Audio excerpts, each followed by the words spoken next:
All right, everybody, it's me, Roku, back with some more content. We've got another tier list video going. I know you guys have been asking for it a lot, so here it is.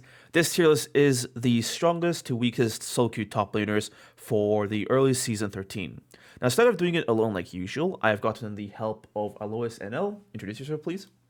Hello, my name is Alois. I've been a challenger top laner for the past 7 years, and I was doing professional play earlier. However, I decided to quit, so right now I'm doing educational top lane content, and now I'm here. So yeah, I thought that it would be a good idea to bring someone that has higher rank, who's also been playing the game for a while, and get two opinions instead of one so that you guys get the best information. So yeah, let's just get right into it. First off, we're gonna go with Aatrox. Honestly, I think Aatrox is around B tier. I think they did the right special where they nerf him, then they buffed anti-heal, so now he's just in a terrible position. What do you think about that? Yeah, I think his core mythics also took a hit, right? His most approachable mythic was Gordrinker, but after durability changes, Gordrinker is not the most accessible mythic for any top laner right now, simply because it deals no like a percentage damage, right? No armor Yeah, penetration. yeah. And then his second option would be Eclipse, but now they also changed that, so he was forced into the tank mythic now, which just feels awful for any bruiser, right? He is Yeah, getting yeah. buffed next patch, but yeah, I think this champion is definitely a B tier. I think if they do buff him, he might climb up to A tier. But as long as the champions that are meta right now are meta, I don't see him, becoming too overpowered. Yep, 100% agree. Up next, we've got Akali. I'd say Akali is basically around the same-ish range. My opinion is that a lot of top laners can just get a lot of work done earlier on, which she can't. She's only strong once she hits level 6, and a lot of things can happen by that point.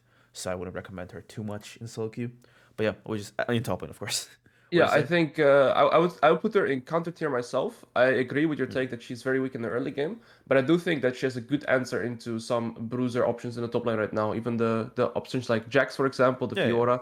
I think that's where you can pick Akali, or if you need some mixed damage with some heavy AP top sides, or sorry, heavy AD top sides.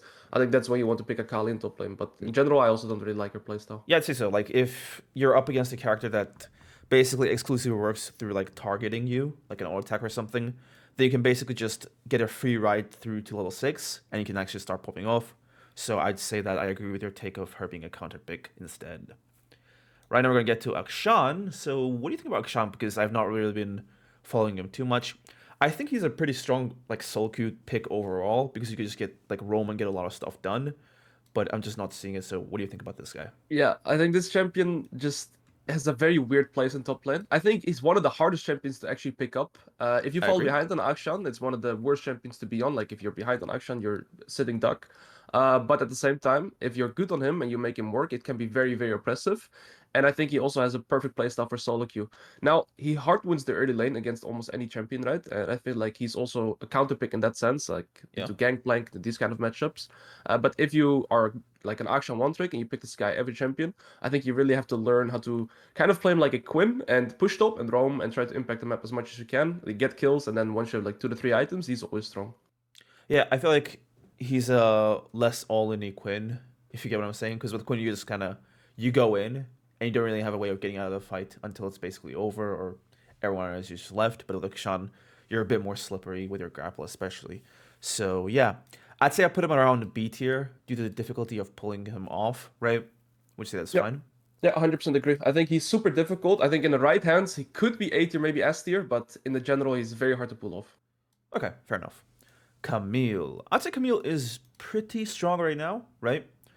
What do you think? Yep. Yeah, I would put her a tier higher. I would even go as far as saying to put her in S or maybe even S plus. I think she doesn't have the best early laning phase. However, she once she gets to her first mythic, right? Once she gets to divine, I think she's a Yeah. menace into pretty much every existing top laner right now. She can go toe to toe, even with her, let's say, counter matchups, right? Like even the Jax, even the Olaf. Camille can really work into once she gets her divine. I think she's very good for solo queue, right? Even before your mythic, you can really impact the map.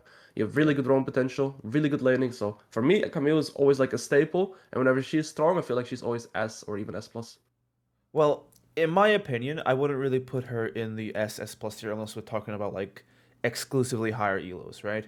Because if we're talking about lower ranks, you're basically just left alone by your team because nobody realizes how strong Camille is. She has like the best first item power spike in the game with Divine, in my opinion, right? So in a high rank, you can actually make use of your ultimate and your hook shot to set up a lot of like ganks as one of her biggest strengths, which is that like she can do a lot of good setup. But that's just gone from like lower rank matches. So I would say I'd keep her in A tier for the purposes of this tier list. But what's your comments on that? Yeah, I can see that. I think she's, like I said, right, she also has a relatively weak early laning phase. Yeah, yeah, So you kind of want to also get through that, like perhaps with your team helping, right? So I can see your reasoning in that. And I think she's also like struggling, right, in the early lane against, let's say, some other good champions right now, like the Olaf, like the yeah, Fiora, yeah, like the Jack. So if you get helped out, she becomes very oppressive. But yeah, if you're left alone on the island, then it really sucks playing this champion too. So I can see your reasoning for sure. yeah, yeah. And you also pointed out the state of the meta with the OP champions is not really doing her any favors. Yeah. Okay, we got Cassiopeia. I'd say Cassiopeia is exclusively a counter pick matchup, right? She just gets blasted by some of the champions. You have to just pick like counter a Darius or something, someone slow like that. They can actually just fully outrange. What do you think about that? Yeah, I think Cassiopeia, yeah, like you said, it's a counter pick. Yeah, I really hate versing this champion myself as a melee bruiser player. Right? She destroys melee bruiser players like Darius, like Jax. It can also be good into champions like Riven even sometimes. So yeah, me personally, I hate playing against this champion, but very often top laners do not pilot her well, so you can still get away with it. But yeah, if you verse, let's say, something that's actually like very good on this champion, it sucks playing against her. Yeah, yeah, I'd agree. So Cho'gath. I'm gonna be honest. I've not played against the Cho'gath in a long, long while. I just put him in D tier. Like I don't really see him as a really good champion at all. But what do you think about him? Because I think you know more about these kinds of picks. Yeah, the problem for me with Cho'Gath is that his kit is super outdated Yeah, with the yeah, amount right. of It's just yeah. slow, too slow. Yeah, too slow. There's too many dashes, too much movement speed in the game, and there's also too many items or tools in people's kit that have either true damage or on-hit damage, right? Blade of the King, Divine. That just makes it super hard for Cho'Gath to find his footing into the game. Let's say he's versing a comp that has like very little Blade of the King or Divine options or percentage health options. Then Cho'Gath can be very impressive, right? With his what's the mythic called? The HP mythic, The right? heart steal, I Yeah, think. if they have Yeah, the heart steal and they have no percentage like health damage in enemy comp, then Cho'Gath can really pop off. that's But in the quite rare, though, general right? sense, yeah, it's very rare right now. So I feel like this champion is not so good. Even though they buffed him and it was quite a nice buff, I still think he's terrible. So yeah. Yeah, yeah, yeah. I mean, they'd have to make like the silence wait. Like the silence actually has like a projectile time if you've noticed it. Like it's Yeah, not instant, which yeah, is it's a like cast time, right? yeah, yeah. So it's like I wish if not I wish I feel if they sped the silence up, he could work kind of like as a suitor counter to some of the champions like to get in there and spam a lot of abilities. But right now, if you just see him wind it up, you can basically just like Katarina just dash behind him or whatever and avoid it for free. So I really don't see him doing a lot of work nowadays. Obviously for like a low rank Cho'Gath one trick or whatever, and it works for you, fine. But he's just like pretty outdated design overall. Let's get into our boy here, Darius. Now, I'd put Darius in A tier. Now, basically speaking, they haven't actually like touched Darius like specifically at all, but it's just all the things that are changing around him. Riot obviously brought back anti-heal. Darius also doesn't like some of the matchups in the higher tier lists. I mean, in the higher tiers, and also we're in quite a top lane gets weak sided meta. You know, everyone's just focusing on bot lane. And in my opinion, Darius is one of the worst champions to weak side in the game because of how easy he is to just kill with a jungler. So you can very easily just get destroyed once. And let's say you're up against a matchup that's like an even, like a Fiora or something. The jungler comes and kills you, and now the matchup is suddenly way more difficult to actually play because you've just been snowballed in the opposite direction. And also, a jungler can just like come sit in the bush outside your lane for like a whole minute and not lose too much, right? So I think they've not really changed it to him specifically, but because of the game and how it works right now, he's just a bit struggling. What's your opinion on that? I've put Darius in S tier every time since Hmm. durability changes. Myself, I feel like Darius is one of the better top laners that, like in isolation, right? If you lane in isolation against Darius, I feel Yeah, like it's very hard for him to lose, but it's also hard for you to like kill him, right? Like he's kind of a safe laner, but also can play very aggressive, and it's hard to kill yeah, him. yeah. The problem I have with Darius after durability changes is that he benefited so much because Darius never like the goal for Darius is to get your passive off, right? Once you get your passive off, that's where all Yeah. your damage comes from. And with every champion getting more HP, more resistances, Darius doesn't really mind, but for him it's very nice because, right, for me playing Riven, if I play Riven into Darius right now, it's just a hard lot of like just an example, right? That matchup is a lot harder for me because he can still kill me, but it's a lot harder for me to kill him. So that's how I see the matchup. Now, I might also have some bias, but for me, I feel like this champion does get countered by current meta champions, however, so I can see why you put him in A. For me, I would put him in S. The reason I'm putting him in A tier was like, if this was still preseason or like the last season, then I would not really have any problems with him being an S tier. But he's definitely taken a hit compared to like before. So in order to better reflect that, I think it's better to put him in A tier, at least until like some of the worst matchups like stop being viable, I guess, Yeah, or stop being S fair. plus tier. That's fair. Okay, Doctor Mundo. I feel like he's like one of the better like weak side top laners in the game. Just can just farm like really far away from the wave with just his hatches. They're super low cooldown, and he's got pretty decent trading.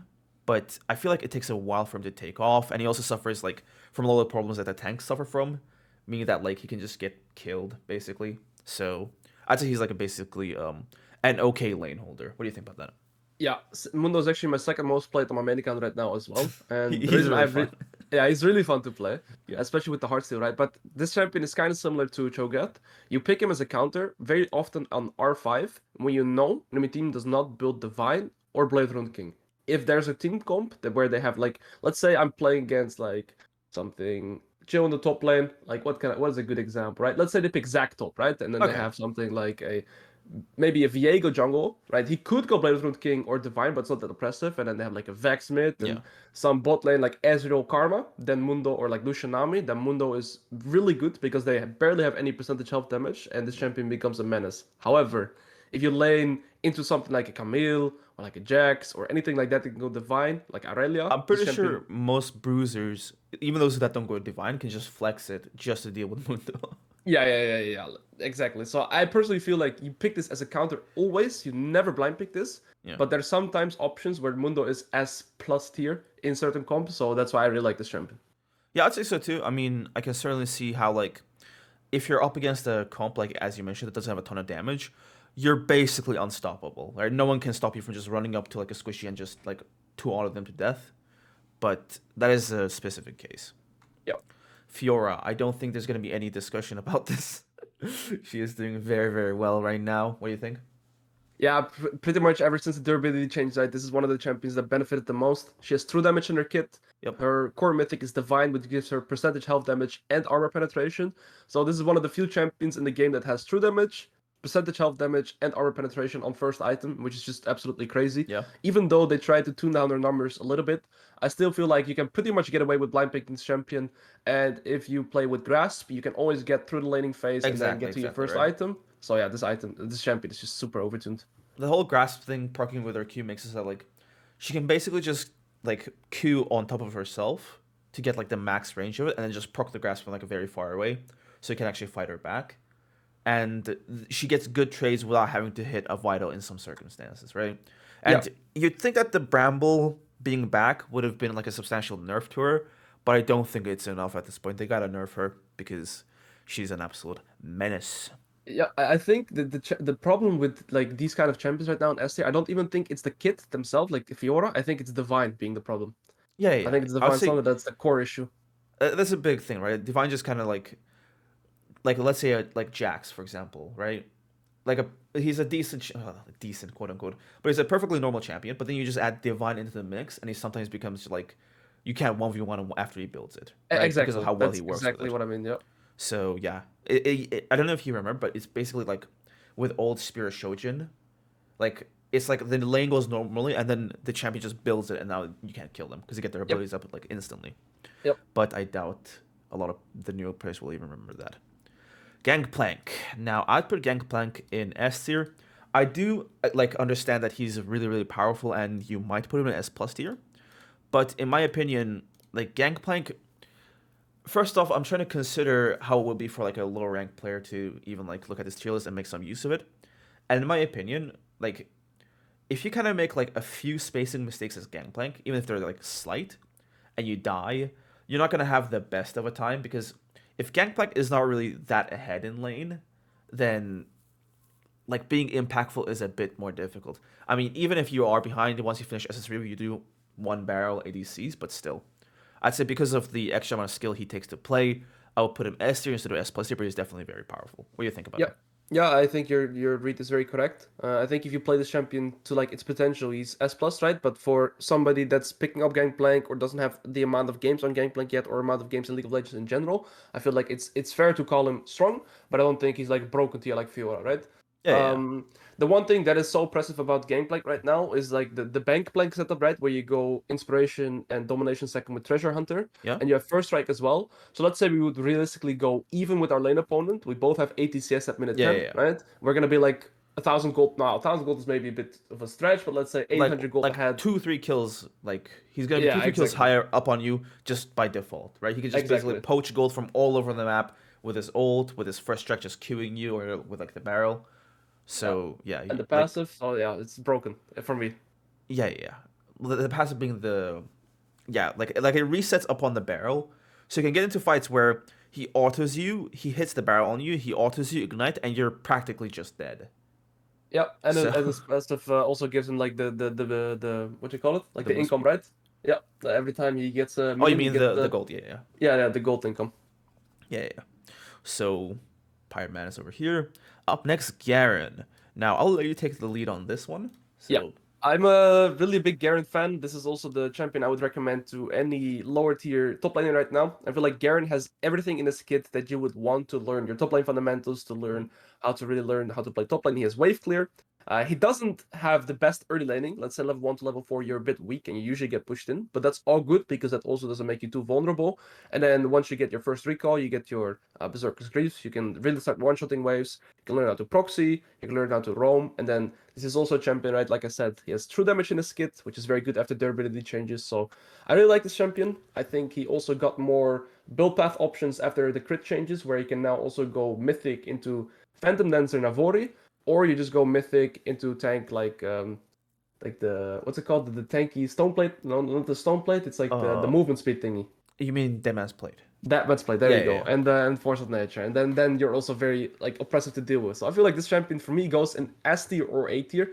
I think S tier for lower evils as well, because I feel like it's very hard to shut down due to his sustain in this kit, and then he also just feels like a menace. So I really recommend this champion to anybody that's like trying to work on his top lane fundamentals right now. The thing is, like, I get like your explanation, but would you say he's as powerful as the other S tier picks right now? Um, Like that's like the part where I'm like, because like I will, like, you're correct on basically everything that you're saying, right? And because we're kind of, making this tier list for low rank players helpful as well, I can see how Garen will be pretty high on this, but some of the guys that are higher up on this tier list, I kind of struggle to see how he's as powerful as them. And if he was yeah, S tier, he'd be like that at the very end of it, you know? yeah. This season for me is also a weird one because there's two challenger Garen players I think right now as well. Now I'm not 100% sure on this right now, but there's actually two challenger players that mainly play Garen as well.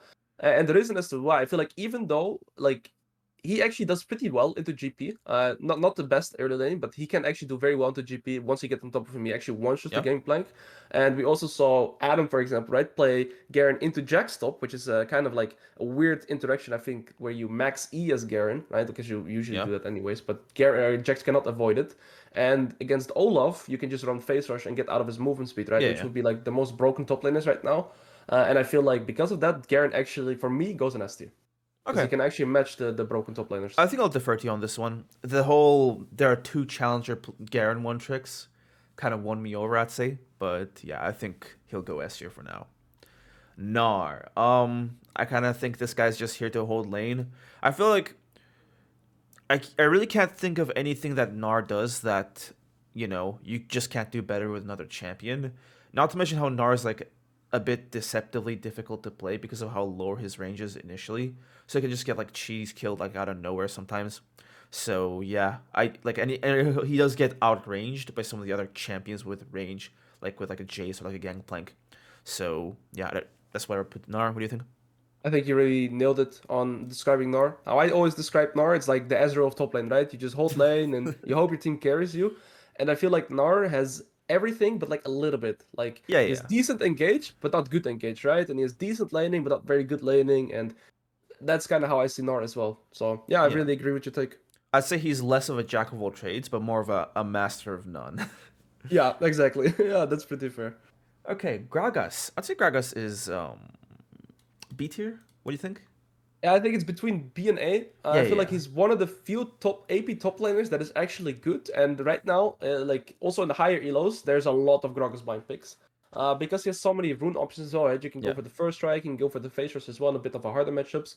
And Gragas in general likes it's like a neutralizing champion, right? yeah, yeah. You But he just can even he can even beat like the melee bruisers super hard as well, like the Jax and like the Riven, for example, like the Camille. So I really hate versing this champion. So for me, maybe I have bias because I'm a melee bruiser top laner, right? So I put him in A tier myself. Also because I feel like you can even get away with harder matchups and you yeah. can always go even. So that's how I see Gragas right now. Me too. I mean, Gragas, in my opinion, is one of the best sort of just blind picks ever because, as you said, he neutralizes the lane. He's got really good sustain, right? Once you get tier, you basically can never be pushed out of lane, right? Unless you take like a horrific trade, and you have a lot of options at your disposal. So if you're trying to keep your distance, you can maybe go for like a first strike setup. If you're trying to make use of your I don't know what the move's called, but the belly slam thing, you can go for a face rush thing, and because that's like instant CC, there's very little like counterplay you can actually do to it unless you're just very predictable as the Gragas, right? So even in a matchup like Fiora, even like because of how fast it is, it's gonna be difficult for the Fiora to like block it with riposte, for example, right? Now the reason I'm not gonna put Gragas into A tier is because in my opinion he kind of lacks the ability to just like carry the game on his own, quote unquote. Okay, so Yeah, that's why that's I fair. would put him towards like I guess the top half of B tier. But I do understand it in like a high elo scenario. I can very much understand why you would have like Gragas in A tier because again, he's got like a way of neutralizing basically all of the champions, aside from a few that kind of counter him. Yep, that's totally fair. Um, should we even talk about Graves or should we just I think he's not good for top lane right now. Yeah, yeah, When he was good for top lane, it was when Shield Ball was a mythic, so he would just yeah. be too tanky for people to deal with. But since Shield Ball is not a very accessible mythic right now, I just feel like he gets countered by pretty much everything we put in the higher tiers. Even back then, it's like Graves would just usually get like a bit beat up, and if you just got killed a few times before you got a shield blow, it wouldn't be good anyway. So I don't know. He used Yep. to be a decent lane holder that would just scale well, but yeah, now he's not really in this game. Gwen, what do you think about Gwen? I'd say she's like a bit lower than average. Actually, she's not having a good time, is she? She's having a Yeah, terrible time. she's having a terrible time. I just feel like for me, it kind of goes in the same pocket as Akali. I feel like everything we discussed about Akali, it's kind of for Gwen as well. But where you pick Akali into, let's say, more the melee bruises like Yeah, Jax and Fiora that you can actually do well, Gwen is like the AP answer into a lot of tanks, right? So yeah, she's actually pretty fine into champions like Ornn, like into Shen, and she can also deal with certain higher champions like Camille, for example. Gwen actually does completely fine into that.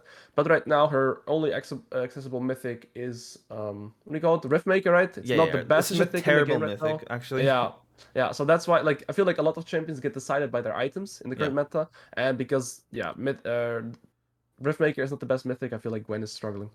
yeah. I mean, I feel like the only thing that like because again, with the amount of champions at your disposal, I really don't see why you would pick Gwen.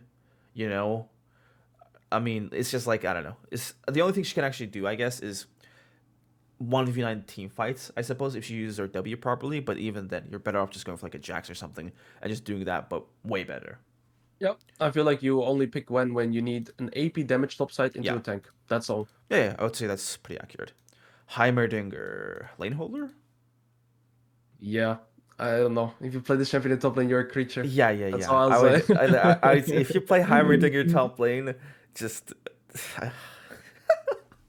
we're on YouTube. We're on YouTube. Pretty difficult to do anything into. I feel like because of how like I guess defensive might be the right term, but he kind of needs to like set things up and work like that. He might have a difficulty doing things outside of top lane, but when he has like he puts like 3 turrets down, and then he has 3 more turrets in his inventory, right? That's when he's like basically impossible to gank and kill. Because you have to go through the first 3 turrets, and then he puts the 3 more down, and then he puts the big one down. And that's enough to just kill like a 1v2. If he has Zhonya's, it's even worse. So yeah, pretty amazing lane holder, but I think he's like I respect Heimer players less than Vayne players as a Darius player. So that's fair. That's fair. That's 100% fair. Illaoi, what do you think about Illaoi? I feel like she should be in, I think, B tier. And the reason I put her in B tier, she's like good into a lot of melee bruises, right? And she's actually very impressive into certain melee bruises as well. Yeah. However, this champion just lacks so much in her kit. There's never a play with Illaoi that you actually let yourself get pushed in so that you can set up kills. With Illaoi, you're always pushing in and you're hoping to get leads from plates and your opponent's running into your E, right, and getting kills like that. You don't really have gank setup or anything like that. You just hope you land your E and then you win. You lose your E, you don't win, right? That's kind of Illaoi in a nutshell. And that's why I feel like this champion is super limited. At the same time, right, that her kit is also super impressive in certain scenarios, but in the general sense, she's super limited and I don't think she's strong.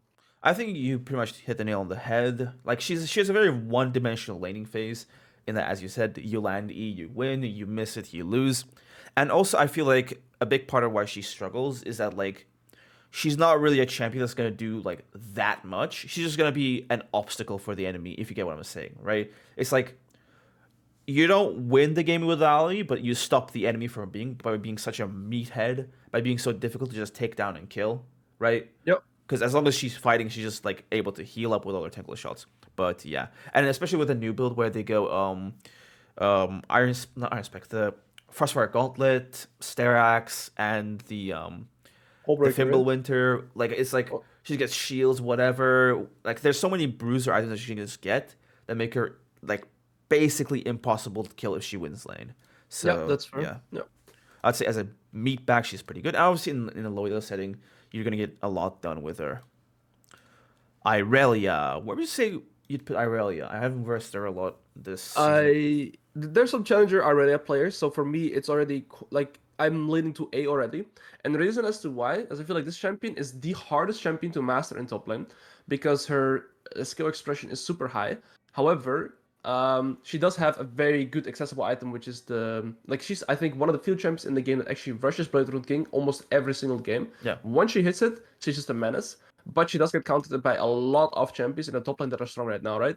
So I feel like if you're very, very good Irelia player, you're able to play the counter matchups and then you can make it work. But you have to keep in mind that I never blind pick Irelia myself. I use her as a counter pick into a lot of champions, right? You can counter it into most ranged top laners.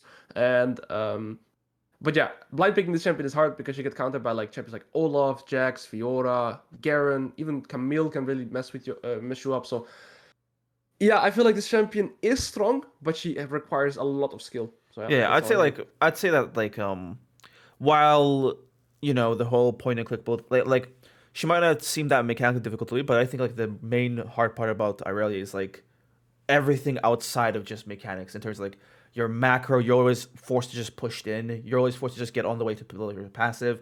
And you're supposed to plan your fights very well. You're supposed to plan which ones you queue to, right? So all these other skills, like, and if you mess any one of them up, you could just get put down and killed. Mean that, like, I would say there has to be a lot of things to happen for an Irelia to succeed and pop off. But when she pops off, she's like an incredible menace, right? So given that, how hard she is, I would put her in the B tier, right? Yeah, that's fair. Jax, oof. Yeah, oof. Well, enough said. Enough said. Let's just move to Jayce. As a quick note, I don't like to hate on the game and Riot too much in these videos, but he was fine. That rework was not necessary. Yeah. I mean, like, one of the craziest things for me, what they did to Jax is they actually gave, like, Jax is one of the few champs in the game, right, that goes very often, I think Divine Thunder is a staple on him. You go Divine Thunder every game. Yeah. I think Blade Rune King very often is actually a bait item on Jax second because it makes it's unnecessary in my opinion. Yeah, but even though that is bait, sometimes it's actually correct. And then he has two items that give him percentage health damage. And then they also gave his E percentage health damage. Now, the craziest part about all of this is that his ult right now gives flat damage, right? And that Yeah. is the biggest issue because usually when you were fighting Jax, he jumps on top of you, he trades into you, and then it's either you kill the Jax before he kills you or he wins the extended fight. That's how Jax works, Yeah. right? But now Jax has, because he has like, I think his ult is like 180 or Yeah, 200 yeah. flat And magic it's damage. magic damage too. Yeah, exactly. So he one-shots you when he gets Shin. Like you've seen these clips as well in LEC where Yeah. there's like a Gnar in top lane. I don't think it was Adam again playing against Broken Blade Gnar, and the Jax just had a Shin. The Gnar had Tabis, and he actually almost got 100 to 0 instantly one-shot by just one combo because Jax has so much burst right now. Yeah, yeah. And he's like good early lane, good mid lane. Once he gets Divine, he's even more broken. And then in team fights, he's also a menace because he's unkillable. And then Yeah. I don't know. I feel like this champion has everything right now. The best top laner in the game. He's luckily By getting far. nerfed, or he got nerfed actually, right? But yeah, I still feel like he's a very. I Very don't strong. think the nerfs. It's just like you said. He has basically every tool you need in your toolkit. Like he's got damage for extended fights. They'll go lethal tempo. His passive. He's got burst now with his ultimate. There's no way you can actually tank up against him, right? There's nothing you can build to just stop him from dealing damage to you. And even if you are a tanky champion, Divine Center is going to basically solve that problem for him. You can't match him in the side lane, and he wasn't. I guess he wasn't a great team fight champion before, but that problem has been basically fixed. He can just one shot people if it's like a 2v1 situation and Jax is like even or a bit ahead, he's kind of expected to win in my opinion. Yeah, So that's just pretty fair. I don't know. But I'm gonna be honest, I have not faced a single rework Jax since I've been banning him ever since. Well, that's fair enough. Yeah, just I don't want to deal with that. Jayce. What do you think? I think Jayce is having a great time nowadays. What do you think? Yeah, I feel like yes and no because I feel Hmm. like the Eclipse changes actually hurt Jayce. I feel like the Yeah. build path was super good for Jayce and the sustain was super nice. Yeah. And a lot of people actually started going Gore Drinker Jayce now because that gives sustain and also gives them like a better build path. So because of the Eclipse changes, Jayce kind of got hurt, and in Korea they're mostly playing Gore Drinker Jayce now to salvage that. Hmm. I feel like Jayce is very good right now, very strong in top lane. However, I do feel like again with Jayce, it's kind of similar to Akshan. I think Jayce is a bit more forgiving laning phase, but if Yeah. you fall behind, you're very Yeah. Yeah. useless. Yeah. You can still kite back because you still get very strong on two items. But I feel like Jayce has a very high skill ceiling and gets countered by a lot of stuff. So for me, I would actually consider putting him in A. Yeah. Yeah. Yeah. Uh, That yeah, makes sense. yeah, Yeah. Given the fact that he's like a one tricky champion, if he gets put behind, he's not gonna have a great time. I think those justifications are good enough to put him down to A tier. Kayle. I'd say like she's fine.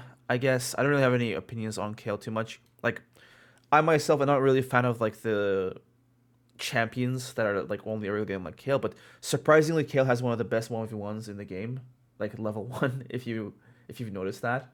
yep, Like I've talked to like I've fought her as Darius, she beats me. I've talked to the Riven players and apparently like Kayle beats Riven level 1, which yep. is She like does. insane to me. Right? So what do you Yeah, think about Kayle? I think with either PTA or Lethal Tempo, she has a very strong level one. Yeah, yeah. The problem I have with Kill is that you kind of force your entire team to play the game differently. Exactly, Because right? yeah, yeah, and that's what I really dislike. The one thing that is nice about Kill is I guess she can go both 80 and AP, but she has a decent like level one, and then she's useless until level 11. Basically, yeah, yeah. Yeah, She yeah, basically uses until level 11, and then she can actually start playing the game at level 16. yeah, Okay, and then so yeah, you kind of I hit the don't think nail on the head of like you force your team to play the game differently because throughout the entirety of the early game, we don't have a top laner, and any fight that happens around top, Kayle is basically not even a factor. yeah. Most champions will do more than her because they have AoE abilities, they have CC. All she does is just she kind of runs fast on all attacks. That's practically it. Now, maybe if she's like up against like a heavy reset team, right? Her ultimate can actually come in clutch, right? But I feel like that's a very specific scenario. And if she ults someone else, since she's not that tanky, she might be like signing herself up for getting one shot. And her ultimate is one of the reasons why she can actually function. So yeah. Would you say that she goes into C tier then, Yeah, I or think it's into C tier yeah, yeah, because I feel like you can actually use Kayle as a counter pick into yeah, certain comps, so where it's like fine. Because let's say they have like a Garen, you can go Kayle. But if it's like any other top laner, I would really hesitate on picking Kayle myself. yeah, yeah, yeah. Kennen. I feel like Kennen, like, he's kind of in an awkward spot where, like, he's one of those ranged top laners that just doesn't do too much, in my opinion. Yep. Like, there is the whole idea of, like, oh, you go portable to Zhonya's, you ult a whole team, you stun 4 people, and you're unkillable. Like, that is obviously very powerful. But one, you're in top lane. Two, getting to that point is going to take a while. And I feel like in lane, although he can kind of survive, he never feels like an actual threat. Kennen is like one of the few ranged top laners where you could just like actually just tank him for like a while and still stay in lane because of how little he actually does. Okay? Unless he goes like some sort of messed up AD build. But even then, he's kind of just screwing up his own usefulness later on into the game. So I do see that like if you counter a champion and you get past the laning phase into your items, he's going to be a very big team fighting threat or like a presence. But I just don't see him doing too well in this meta. What do you think?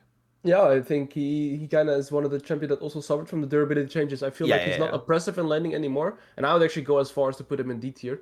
Okay. Because I feel like even though you can pick this guy as a counter matchup, I don't even feel like he hard counters certain champions right now. Like he was good into Jax in the past, for example, right? And he was decent into Fiora, but even those matchups, I feel like he does not really win anymore. Like I said, he kind of very often goes even, unless you're a very skilled Kennen and you have insane spacing. But I feel like this champion for me feels like very bad. Yeah, yeah, yeah. Does he have good like? Does he does he even have like really good matchups? I feel like he doesn't have too many good matchups right now. Yeah, This is yeah, also why we never see him. yeah, yeah. So, and also like again, I think you pointed this out, but he's like deceptively difficult to play, like Yeah. deceptive because like with like how you gotta move with your lightning rush to actually like walk into the enemy to stun them, and then if you don't do it well enough, you might be in the like the range of their CC. So it's like he's very difficult to put together. Kled. Yep. Kled is such a weird champion, right? Basically Yep. speaking, so here's my opinion on Kled. If you're up against a person who doesn't really understand the matchup, you're going to just 1v9 the game. Okay? But I kind of feel like the higher tier champions have at least a fightable lane or just a good matchup into him, right? So Yep. I don't know. Like he's kind of the champions. Like if he does pop off, he's just an absolute like almost impossible to put down. But it's like again, he kind of needs that sort of starting position of like a kill. And these guys up here either oppress him completely or if they're skilled enough can beat him or at least survive against him. Yeah, I see your point. However, I feel like there's one thing about Kled right now that makes him more impressive than he was before, and that's the Yeah. build where he goes Hydra into Eclipse. Oh And yeah. even if he falls a little bit behind, realistically, he can still one-shot anybody in a team fight, or he can still actually contest a lot on the side lane, especially against immobile top lane champions like the Gangplank or the Jayce, for example. So I feel like Kled right now, for me, goes into A tier. I think he's actually super strong, and right, whenever I lane into a Kled right now as well, you just also have to just be very like you have to be very sorry, how do I say it? You have to be on your toes, right? Because Yeah, if yeah. you fall behind against Kled, good luck coming back in the game because he can just permanently dive you with his jungler because he can drop the aggro. So it's super hard to play into him. But yeah, like you said, his weakness, right, is if he falls behind, he kind of gets outskilled pretty fast. But I feel like he nullifies that now by going the Hydra Eclipse build because he actually can match the scaling Yeah, because of yeah. that. And So because he has so much like base stats, it's kind of like if he gets those items, it's inevitable that he will get all that damage through. And without like, I guess the durability patch didn't help put this out much, but ADCs dies to like a breathe, like a a wind in the wrong direction. So Clay will definitely get in there and do his damage no matter what. So I really see your point then. So I yeah, can bump him up to A tier, no yeah. problem. Kesante.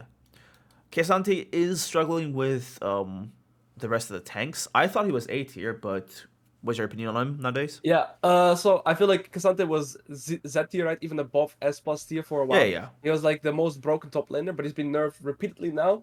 And I feel like right now he does not have a place in top lane anymore. I feel like he gets countered by pretty much most of like every champion we put in A and above Yeah. do get well into Cassante. I feel like you cannot really blind pick this champion anymore. And because of that, I guess you can only play him as a counter pick.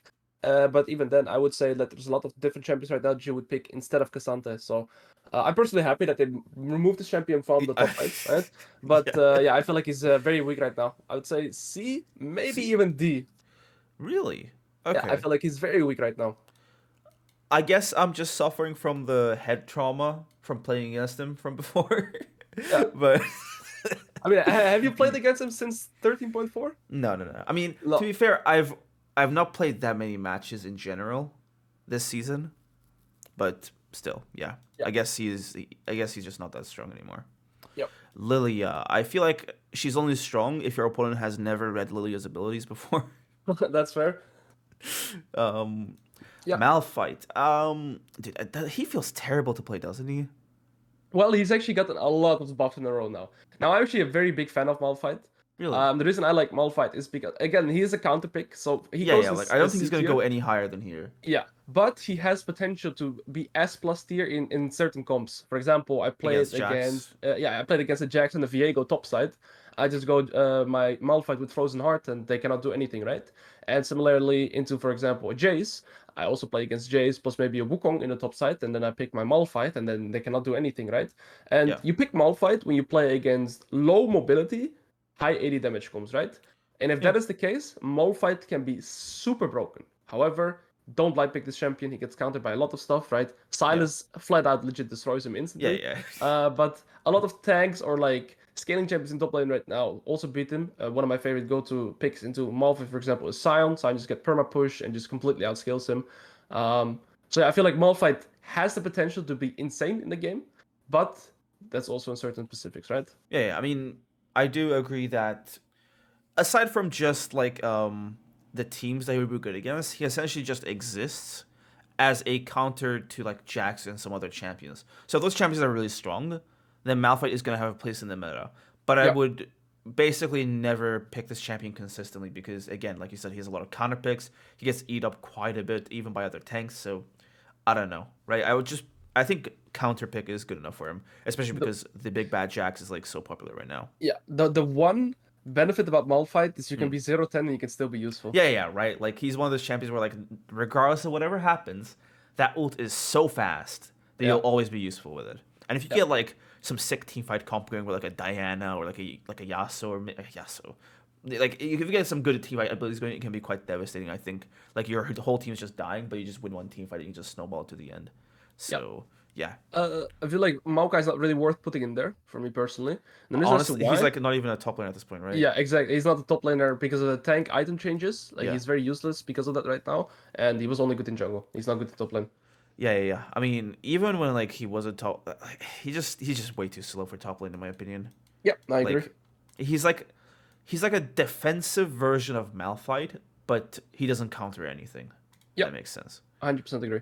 Wukong, what do you think about Wukong? I don't see him getting a lot of play nowadays. Yeah, I feel like I never see this high champion in high elo in the top lane. However, I do feel like he's pretty good in the lower MMRs because his kit is so oppressive to deal with. Because you can never really go for extended fights against Wukong, right? Because of his passive, scaling up super fast, getting so much armor. He's got a crazy attack speed stored, and he has one of the best level 6 prospects in the whole game.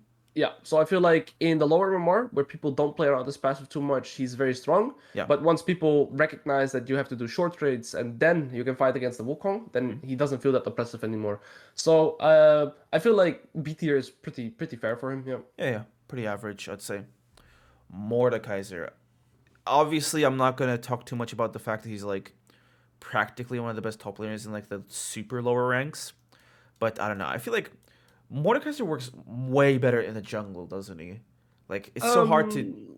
Yeah, it's hard because I feel like Mordekaiser is like it's very good in the lower MMRs, but in higher MMRs, like any champion that we put in A and above, Mordekaiser just cannot lane against, right? So like in the lower ranks, when people don't punish you, Mordekaiser is broken because he can just get to his items, and once he gets his 2 items, then he's a menace.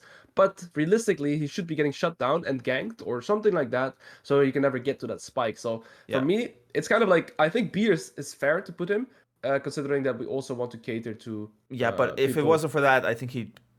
I would even put him D in that sense. Yeah, like he's just way too slow. Yeah, it's like that's totally fair. Again, it's like when you're playing super slow champions, it's quite tough to get any work done. But let's just put him B tier for the sake of this tier list. Yeah. Nasus. I usually just put Nasus in like the niche or the counter, so that like if you're into a situation where his W is like a death threat to the enemy, then he's like a great pick.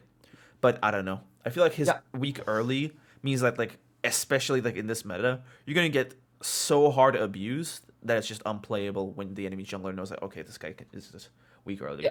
He has a How pretty sick level 6 1v1. Though, like, if he just gets a good fight going, he can actually just get a lot of work done. But I don't know. What do you think? Yeah, so how I feel this champion, I actually love Nasus as a concept. However, you're left to the mercy of your opponent, because if your Exactly. opponent knows how to play his fundamentals and his wave correctly, you will just make the wave bounce into him, forcing Nasus to walk off for last hits. And whenever Nasus is forced to walk off for last hit, he can never play the game, right? He's super Yeah, yeah. gankable, super vulnerable. However, if you have a comp where you get through your laning phase, and the setup that I would like on Nasus right now is go lethal tempo and divine. And Yeah. with his Q buffs that happened as well, he actually has so much range and so much damage, so he's actually very hard to deal with. However, Yeah. you're left to the mercy of your opponent very often. I feel like he's a bit more versatile because you can't just go like Emax, I guess, for the earlier parts of the well, not Emax, but just like focus on using your E and kind of get through the earlier lanings that way. But I don't know, he just doesn't seem too versatile right now, and he needs a bunch of help to get going. Yep, So yeah, 100%. I say this is fine. Obviously, he'd be better in lower ranks, but even then, I just like if you're Iron, just play Mordekaiser. Olaf, I think. I thought Olaf was like a bit around here, but I'll let you take this one. Why is Yeah, he? Olaf is S so plus hard? tier Yeah. for the reason that this champion does not lose a single matchup in the early game right now. I don't think there's any champion in top lane that contests him right now, and also at 6. Yeah. Right? Both Fiora and Jax hard lose at 6 against an Olaf.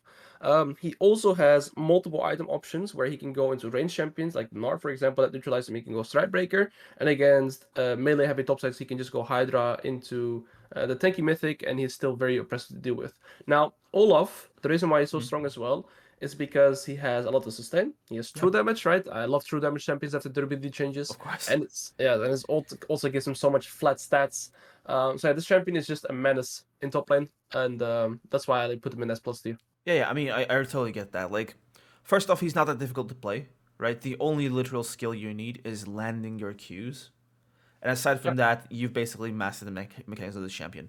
And the only difficult part about Olaf, aside from just being useless late game, is getting to level 6. Once you hit level 6, so many of these matchups just turn around completely in your favor because, fundamentally speaking, with a lot of the bruisers in the game, the way they fight you is by using some sort of CC ability, right? So every single bruiser almost has some CC ability that can just set up a lot of their kits. Olaf doesn't really care about that. And he does really well into some of the champions in this meta, so I'd say he's quite a great champion. I feel like he has like a few bad matchups, like Jax, Fiora, and those might be a bit tricky to work around, but aside from that, Olaf is a pretty nice choice, and I mean, he's a pretty easy to pick up character too. So yeah. yeah, like even like the Fiora and the Jax and the Camille, they do well against Olaf Mm. after one item, but before one item, Olaf just destroys them. Yeah. Yeah, that's the core. Let's say at 6, like you said, right? At 6, they just destroy them. Maybe early game, like the Jax, the Camille, and the Fiora win against Yeah. Olaf. But yeah, once he gets 6, he just runs over them. Ornn, man. I feel like no matter what happens, he's never going to be. I accidentally went back.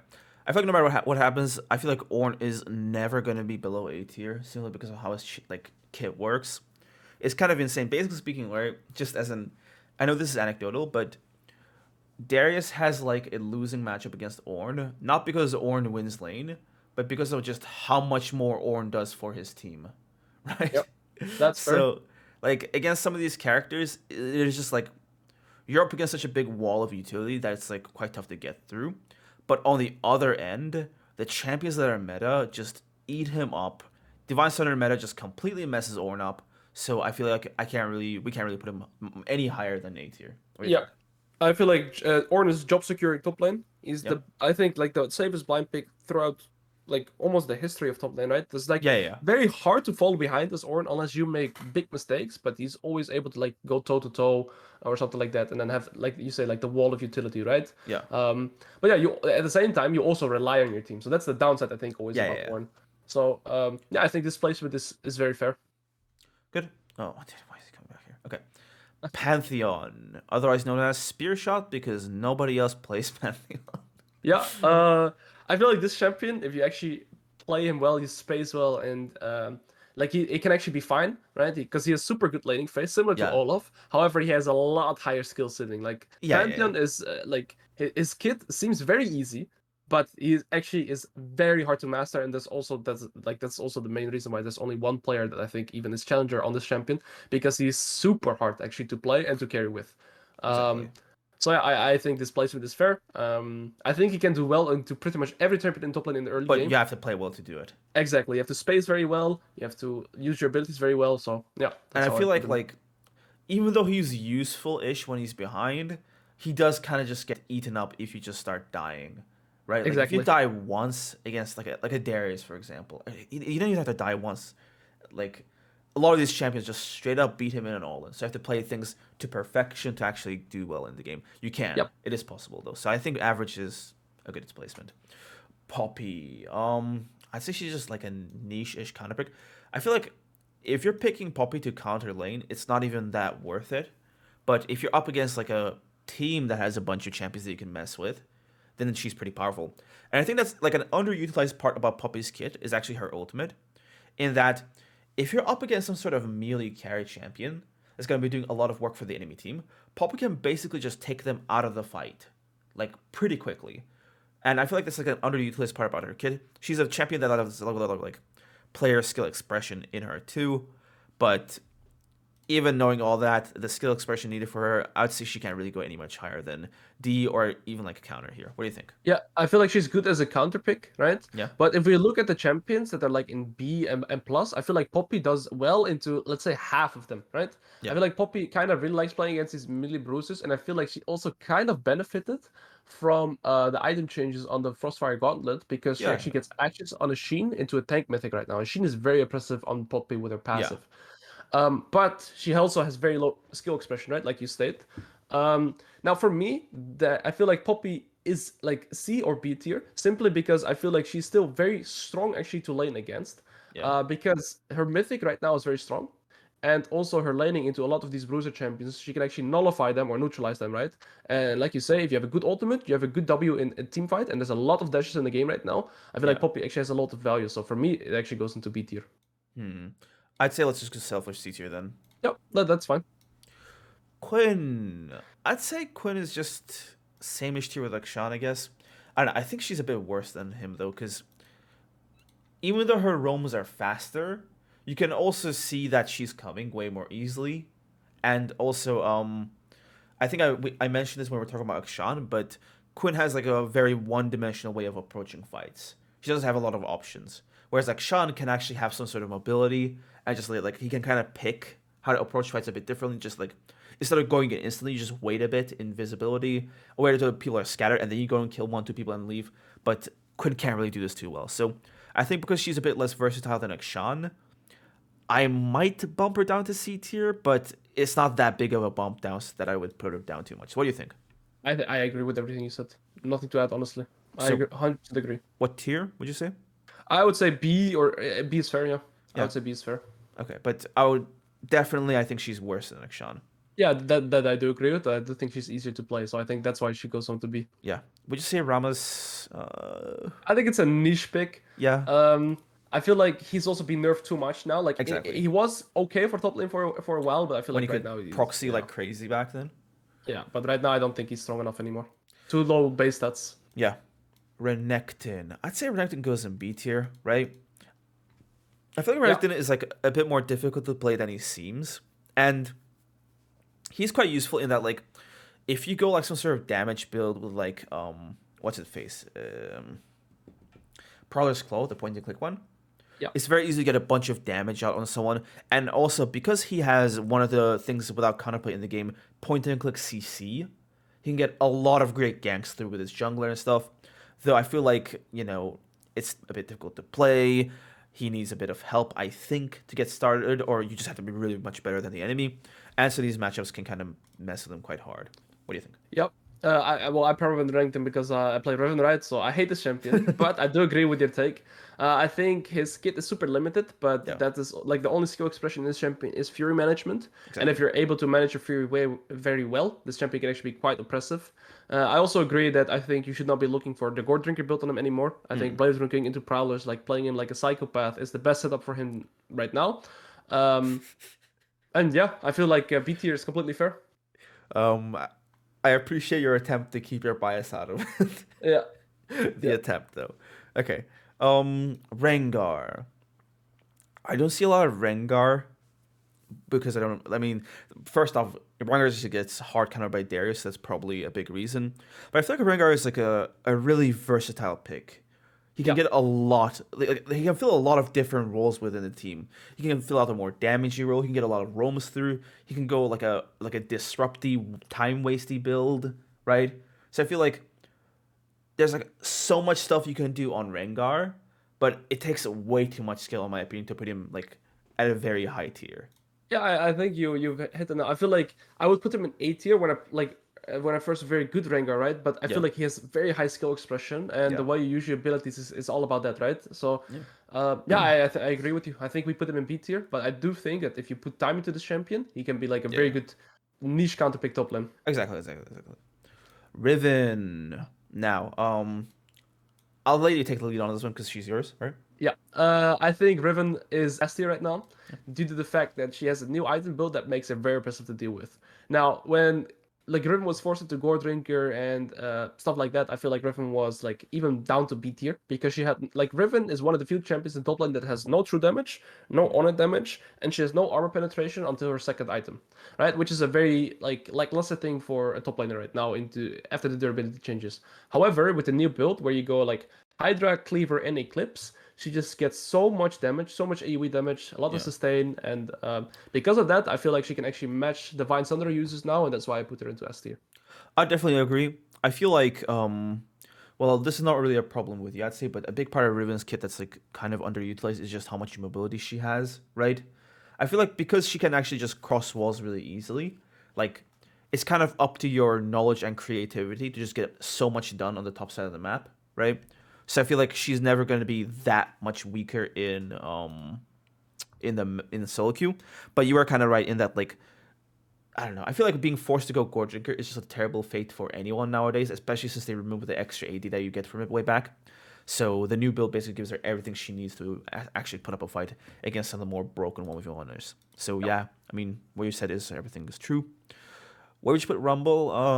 Not too sure about this one. I feel like Rumble is actually very undervalued, where like he actually has He's one quite of the versatile, best. isn't he? Right? Yeah, he's very versatile, and he actually has one of the best early laning in whole top lane. Now, the thing that kind of sucks about Rumble is that he has a very one-dimensional playstyle in the sense that he hard wins early top, but then he falls off and he cannot sideline anymore because he gets outskilled by pretty much every bruiser after one item. But before that, not like almost not a single bruiser besides like his Olaf can really verse against him in the early game, especially when he runs like Ignite and he gets his passive. Like his damage is so If he has you like don't expect it. If he has like half the Fury built up, he straight up one shots you. Like it's like so crazy. But you're right. Even level 6, he gets outscaled by some of the champions. So like, he has a lot of options in early lane to survive. He has great poke, great wave control, good ways to survive. He can play it at a bit of range, but he does get outscaled quite heavily. So I mean, I personally like. C is fair, yeah. I think C tier, but he's not really counter or lane hold. He's just like, you play him, you go crazy, and then you just snowball. And if you can't do it, you just kind of lose. Let's put him in B tier then. Because I think that works better.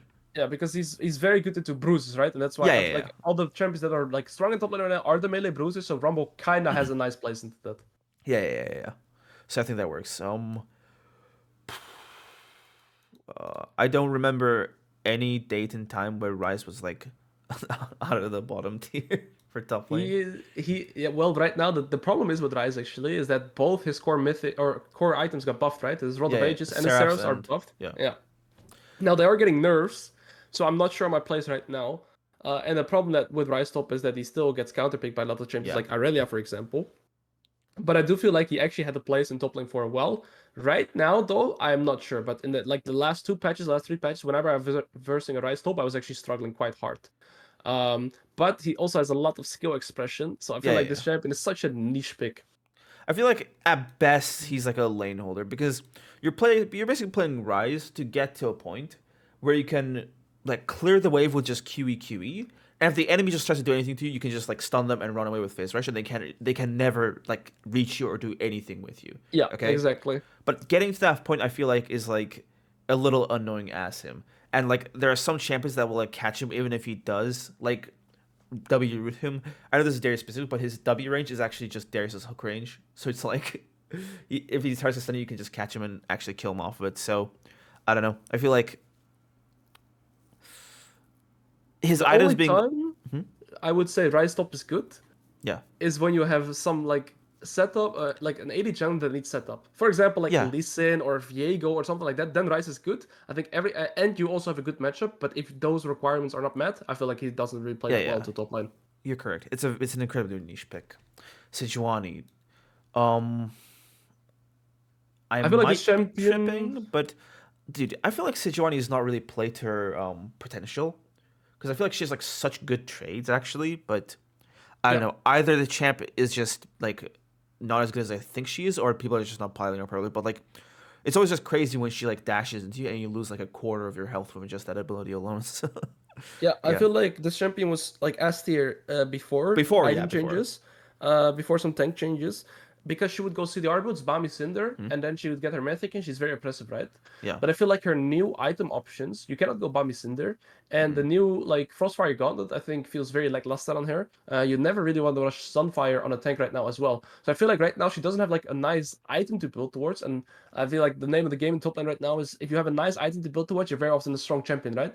And Yeah. I think that's like the biggest thing that Sejuani is lacking. I think her kit is pretty good, Yeah. pretty oppressive, and she does well with a lot of like AD junglers as well, right? But I feel like right now this champion is more so a jungler than a top laner. Exactly. Set. I think honestly, this is the worst Set has ever been in terms of meta strength, in my opinion. Yep. Like he just feels so terrible. He gets eaten up by everybody. Like he's only good, I guess, if you're up against someone who's willing to bash their brains into you and Yeah. actually get into fights where like the fact that you have double the auto attacks actually matters. But I don't know, man. He just feels so like worthless now. Not worthless, right? Because of the Well, nature of the bruiser, yeah. he's always gonna have some use and he's gonna be better than some of these bozos. But again, this is the worst this champions has ever been, in my opinion. What do you think? Yeah. And the reason as to why, Maybe even a C tier. I don't know. yeah, and the reason as to why is because he like how I would play set if I play set right now, so I would just go play with Rune King and then you can match people. But if you Yeah. don't go that right, but then you're also being one shot. So it's like this champion just does not have good items right now. Like he cannot go Mm. Divine. You kind of force into Strike Breaker or Gore Drinker, right? But these mythics are not so good.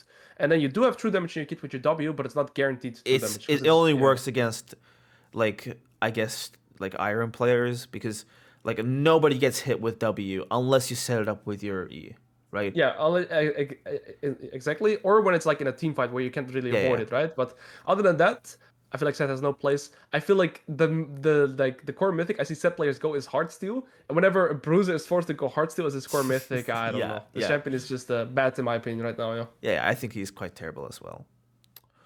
Um Shen I'd say goes between S tier A tier. I feel like with the meta right now I'd put him towards S tier, but I'm willing to hear Yeah. your thoughts on it. Yeah, I feel like Shen is actually like a good Shen. Shen Yeah. has this insane early laning phase, which a lot of people actually don't expect. He's stronger even than a Renekton in the early laning phase, simply because Yeah. his Q, if he drags the blade through you, he's super impressive in the early game. And that paired with him having a global ultimate, right?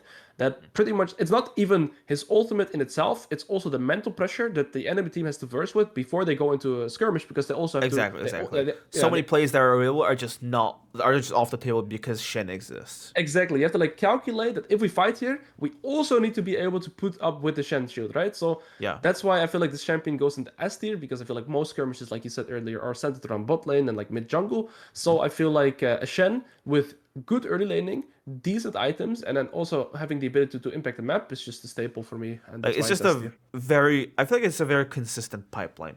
Unless the Shen himself ints, he can use his strong early. Because like it actually gets to a point where between level 3 onwards and stuff, where he might get killed, because once the bruisers get all their abilities up, then they can actually put up a very good fight against him.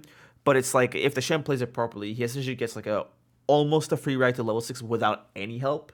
And then from that point on, it's just the pressure is on. And it's very tough to even like stop the Shen from teleporting, because what you have to essentially do is always push into him so that he can't walk away from you and just like you can actually cancel it, right? But if you're doing that, you're basically just making just up jungler food. So it's like you're basically in an impossible situation as a top laner to try to mess with Shen and stop him from ulting. You just can't do it. Yep, you want to try and outskill him and get more value than Yeah. him whenever he's ulting away. And some games it will happen, some games it won't happen, and that's why I really hate playing against Shen. Yeah, I feel like in this meta, it's probably not gonna happen because of just how the meta is, right? If a bot lane just accelerates in their fedness, so to speak, it's just a very tough. Yeah, they run away with it. Yeah, right. It's just the meta right now, not a top lane thing. Singed, I feel like, dude, I don't really understand Singed too much. He does his own thing, right? He's just like an. Singed players don't play League of Legends. They play Singed. Yeah. Well, the problem that I think there's like 2 to 3 challenger players that play Singed right now, and the most disturbing thing is there's only one plane that Singed player that actually plays lane. The others just go Predator. And just I've had roams. Singed players. Yes, they skip the first. I've had a Singed player. I come into lane. I hit him twice. He skipped the first wave. He procs his wave 2 and wave 3. He dies, buys Predator boots, and he runs somewhere and ganks. Like, that's how Singed player play right now. And if you don't play like that, like roam style, I feel like he's a very weak laner, very outdated kid. So yeah, I don't like this champion. But like again, I feel like it's just so easy to just abuse the game with him, right? I feel like if you just play like Singed, it's like this whole bot lane meta. Like as you said, he just straight up runs around, wastes everyone's time, just runs bot lane constantly. He's like 4 levels down on you, but he still somehow has more impact. So I don't know. Would you say he's like C tier then? Cause yeah, I think that's fair. Yeah. Sion. I feel like Sion's just like. I'm actually a very big Sion connoisseur. Like this is my favorite tank to play. Now, he kinda with Mundo, like Mundo and Sion are very similar, both where they can actually be played aggressive and be impressive, but they really like you put him in C tier, and I think that's accurate because he has like he needs some requirements before you can actually pick Sion.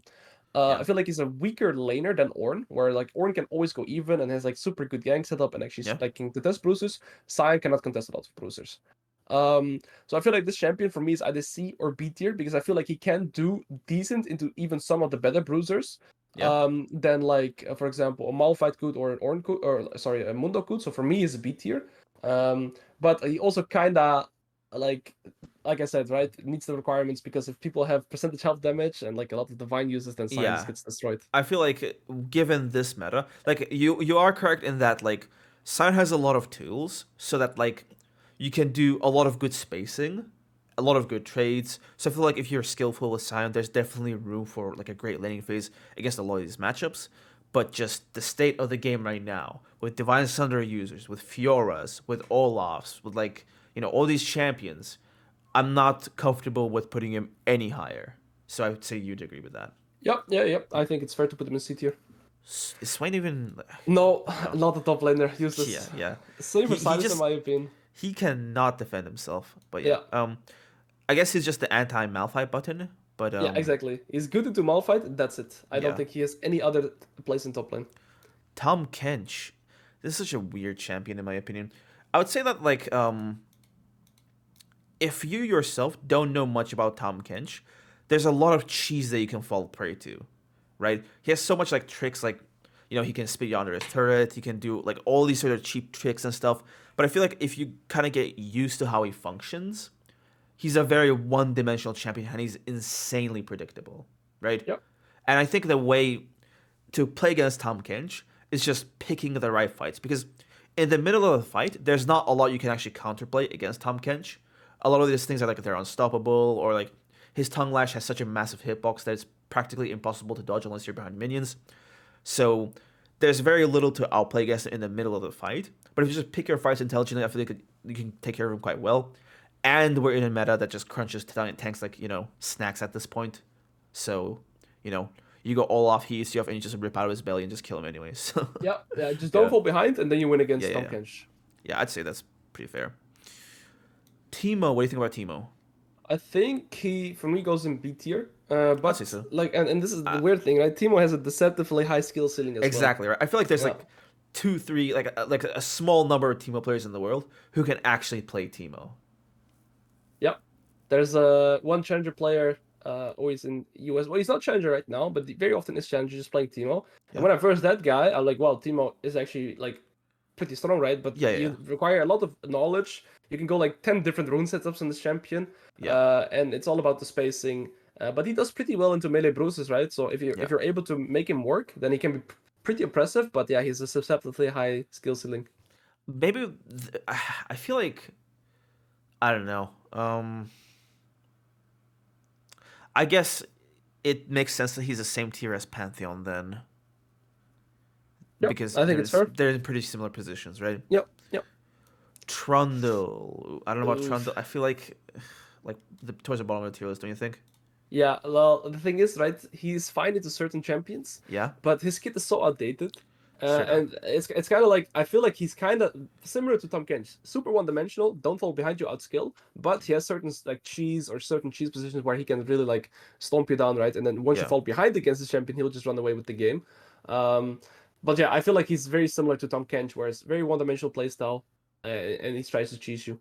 Yeah. I mean, as long as you're just like aware of like the very basics, like, oh, I mean, if this Trundle has Ignite Lethal Tempo, maybe I shouldn't fight him level 1, or like, you shouldn't stand next to a wall because you can just land a disgusting pillar that'll make it very easy to just gank and kill you. If you just understand the fundamentals a bit well, then I feel like he's not that difficult to just Yep. outscale. Tryndamere, I'm not too like he doesn't feel that good to play nowadays, does he? He just No. doesn't do that much damage, honestly. Like the fact Yep. that like he now has to choose between Infinity Edge and Navori is such a big hit to him specifically, in my opinion, because it's like, do you either do damage with your auto attacks, but most of them just go Navori anyway, so you lose a big source of your damage. And I feel like that's like a huge hit to his actual build, right? So the whole point of Tryndamere is like just try to get through lane, get your 2-3 items, and you just start popping off. But now you can't really do that as hard, right? So I Yep. feel like that being a big hit to his like gameplay, when it's like what his gameplay is basically centered around, has just led to him being B tier, I think, at best. Yeah, and the thing is with Tryndamere is like he has one of the worst kits in the game, right? The way you trade with this champion is you E in and you hope you out-sustain. That's kind of it, right? And that's why his playstyle is super limited, but at the same time, this is also where skill expression comes in. Yeah. Because if you actually know your limits very well, Yeah. it can be very hard to play against the Tryndamere. And he also kind of got hurt by the durability changes, right? Because he wants to be at 0 HP and with his full fury one-shooting you, but with like champions being generally tankier, it's also like it only hurts Tryndamere, right? It doesn't benefit Yeah. him in any regard. So, yeah, that's how I see Tryndamere. Good. Urgot. What are your thoughts on Urgot? Yeah, I'll take the lead here. Urgot has been, to me, one of the most useless champions in the game for a long time. Now, he is decent in lower elos, because Yeah. if you get hit by his E, he has the highest damage level 1 of Straight any up. top laner, right? But if you avoid that, and if you don't get hit by his E, the biggest problem Urgot has had for a while is ever since the like mythic changes, right? So that's like what 1.5 years ago. He does not have a mythic. Exactly. There's Straight up. no mythic for Urgot in the game. So if there's no mythic for Urgot in the game after 1.5 years, now you have like some of the tanky mythics that you could perhaps go, right? Yeah. But even then, they're not like good for Urgot. So I feel like this champion, since mythic changes, has just been struggling. So yeah, that's why I think like yeah, you can I heavily agree with this, right? The only reason I'm putting him in B tier is because of what you mentioned at the very beginning. Like his E is insanely powerful, and at lower ranks, nobody is dodging that. So you land your E, you land your ultimate, and it's like a free kill. So I feel like to a beginner player, to a low rank player, he's like an insanely good pick because of how simple he is. He's easy to play, but he runs into a lot of limitations. I feel like higher on, right? Yep. These matchups are difficult. I feel like at some point, all he does is just like flash E to set up ganks, right? I don't think he can do that much more than that. But yeah, I mean, his scaling is a bit weird. His laning is okay-ish, but very one-dimensional and predictable. And if you're in a fight and you avoid either his flip or his ultimate, he just straight up loses. He has to land both of them. And it's like, oh my god, I didn't even want to get into how bad it is to fight Fiora as Urgot. And I guess you can also just build Warden's Mail and just counter him. Yeah, Jesus, and I don't even Jesus and Christ. The biggest problem about Urgot as well is that he's super vulnerable to ganks. Like a lot of jungle champions just completely destroy him. Now, I do feel like B tier is fair because he's kind of like, for me it's like Renekton and Urgot are kind of the same. But yeah, I feel like if you play around this champion accordingly, he's useless. But if you fall to his traps, then he can be very oppressive. I feel like, okay, in my opinion, I'd say if this was like a higher rank one, he'd be C tier, but all things considered, B tier for this tier list, okay? Vayne, just a counter pick, straight up. Yeah. Like use her to counter pick. She does pretty well into Olaf, right? Like She can do okay, but the problem, right? She has stealth, so that's the yeah, good thing about Vayne, right? Because Olaf ult runs out when he hasn't hit his E or yeah, his yeah, auto yeah. attack for like I think 1.5 or 2 seconds. So that's why the stealth comes in. But at the same time, Olaf can also ult her E. Where I like to play Vayne is into champions like Mordekaiser, right? Mhm. Mordekaiser cannot do anything against Vayne. Urgot, Vayne's super good against Urgot, against Darius. She's okay against champions like Fiora, but Fiora with Grasp, it's not even that good. No, no, no. I hate Vayne top players, but I feel like Me too. she has insanely high skill Exactly. expression as well, because you die once to gank, good luck. Yeah, yeah. I mean, like I feel like if you pick Vayne into a team that struggles to take care of her, you can very easily just 1v9 the game. Yeah. Okay? But I feel like if you just pick her to counter pick, then you're gonna be such easy jungler food. Because even in her like hardest of counter picks, she is just straight up jungler food. You're low range, so you're almost always just pushed up, right? You're almost always just inside of your minion wave, like between the waves, I guess, as like a specific location, I suppose. So I feel like if I were to put her in a specific spot, I'd put her towards the bottom of the counter pick tier, especially since like the pool of champions she counters is limited, but she counters them super hard, right? Yeah. So would you say that's Yeah, fair? that's totally fair. And I think one thing that Vayne players always do is they feel like this pressure to kill people, right? And then they just Yeah, they completely just ended the way. yeah, like like if you just wait, like you just kind of win automatically. But no, Yeah. Vladimir, I'd say Vladimir is just like a lane holder, right? I feel like actually this champ, me personally, now I might have bias, but I feel like he's a lane holder, but I feel like he's in D tier because I feel like well, maybe he's okay in the lower elos, but I feel like in the higher elos, it's very hard to make Vladimir work in lane because he's like Yeah. not oppressive at all. Yeah, yeah. Um, I mean, he so can kind yeah, of like he can kind of, I guess, survive a while because he has sustain always. He doesn't have any resources to worry about, and with phase rush, I guess it's kind of. I mean, if you're playing like something with a lot of dashes, maybe not, but he has a lot of like survivability, I guess. So he, that's true. That's definitely true. Yeah. Yeah, I feel like it's fair to put him above Rise and these other top laners. So yeah, I think but C is actually fair for him. very Yeah. bottom of C tier. But Yeah, yeah, I see where yeah, you're coming yeah. from, right? Like, it's he's just not made for top lane. But yeah,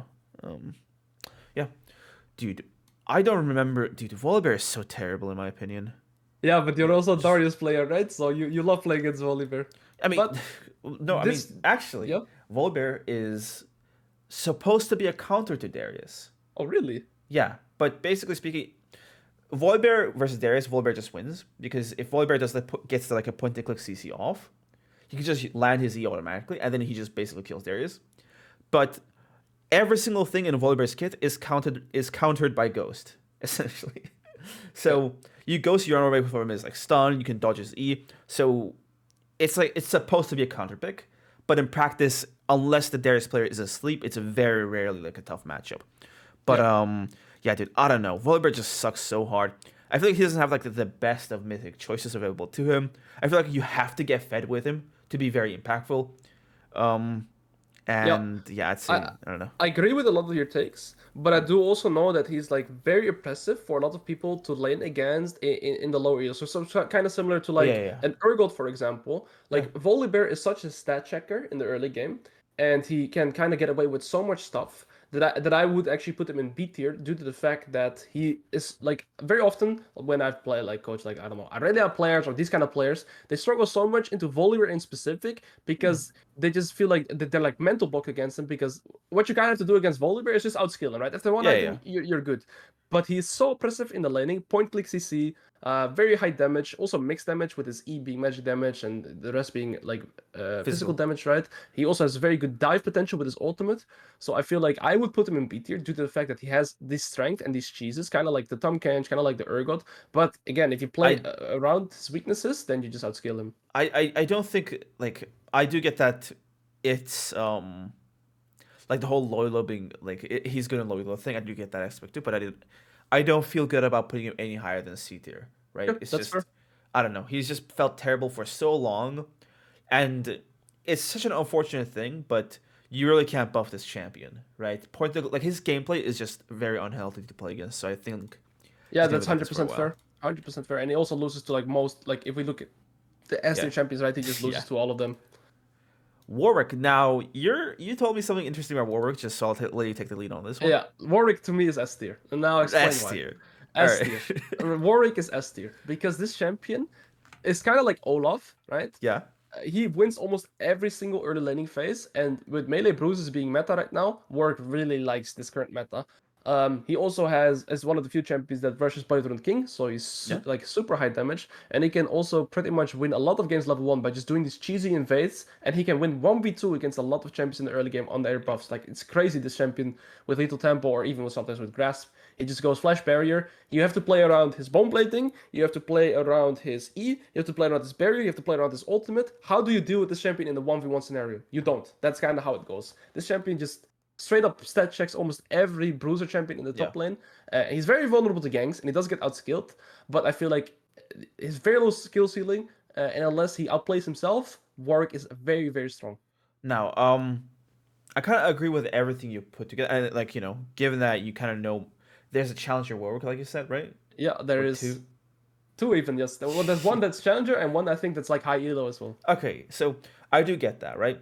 But I don't mean to like be rude to Warwick players, but the thing with Warwick players is that like if you're really small with like the very micro things of your mechanics, you can kind of outplay him in lane, right? So it's like I've not really played in this super high elo, so maybe I'm not too experienced with this, but because Warwick players Warwick is such a strong champion in 1v1s, your average Warwick player does not really pay attention to these kinds of things because you just win anyway, right? So it's like That's fair. if you're a bit careful with these things, there are ways to actually beat him. But that's kind of like a very specific sort of point to even make. I don't think that's enough to put him like down at all. So right now, I'd say, given what you said, Warwick can stay in S tier. And also, he is insanely easy to play, like absolutely like easy to play. So like straight up, he can just stay in S tier. Yasuo. I feel like Yasuo is like one of the hardest. Like I straight up think he's the hardest thing to play top lane. Yeah, Like I mentioned, impossible. I mentioned Irelia. Yasuo is actually even harder, but this champion should not be played in top lane. He just does not win.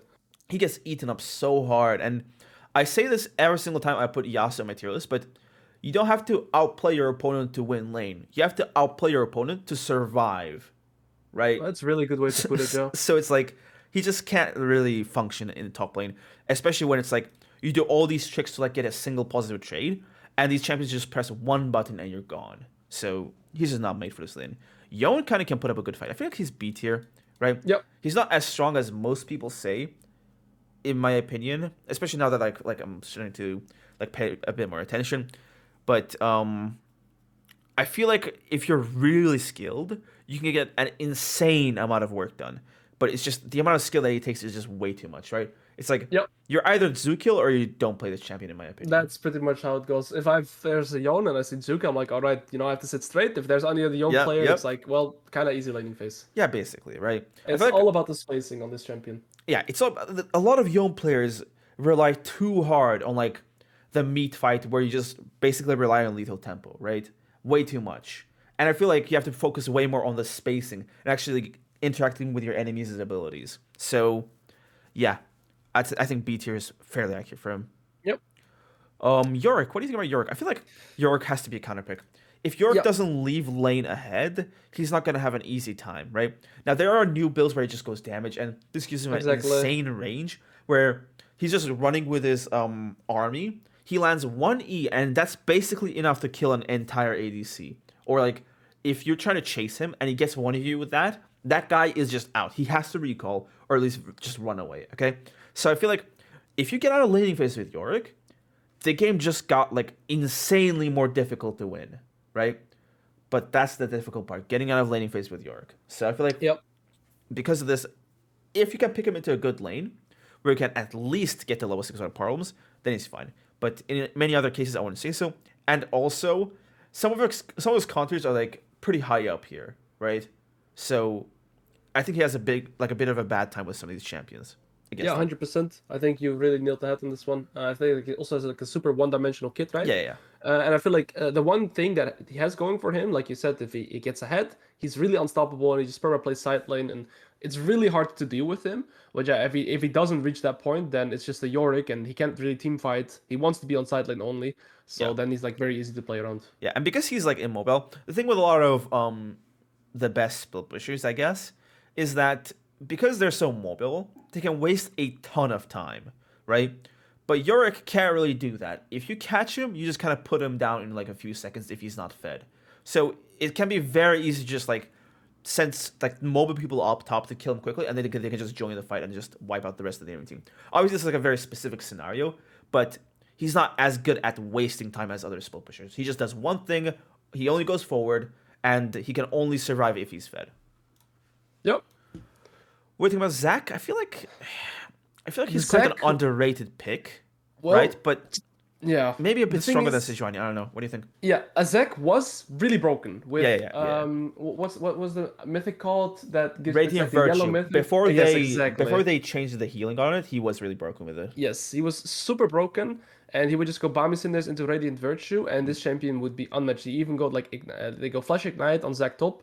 I was playing against this champion, I could not deal with him. Like, he was just messing up every bruiser because he can kind of stat check, right? And with Ignite, he can deny their healing and actually has enough damage to kill them because it's like the true combo where you do like Q into E into ult. There's no so much like, sustain counterplay to with that. there's so much sustain with his blobs. But now that he doesn't like really have a really good item anymore, I actually haven't seen him for like the past, I guess, 3 weeks. So I think B is a fair spot to put him. Yeah, I feel like he still has potential.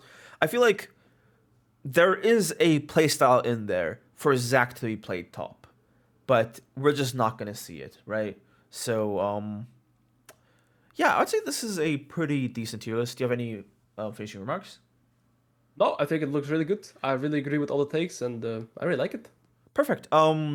Then we're towards the end of the video. Everybody, please check out Alois's channels. Just shout yourself out a bit. Twitch, Twitter, YouTube. Yeah, I stream daily educational top lane content on Twitch, and I'm making like stream highlights, doing educational fundamental guides on YouTube. So yeah, that's me. Yeah, he's a bit new to YouTube, so head to his YouTube channel and say Roku sent ya. I'll put all his links in the pinned comments and the description. Anyway, I'll see you guys in the next one. Peace out.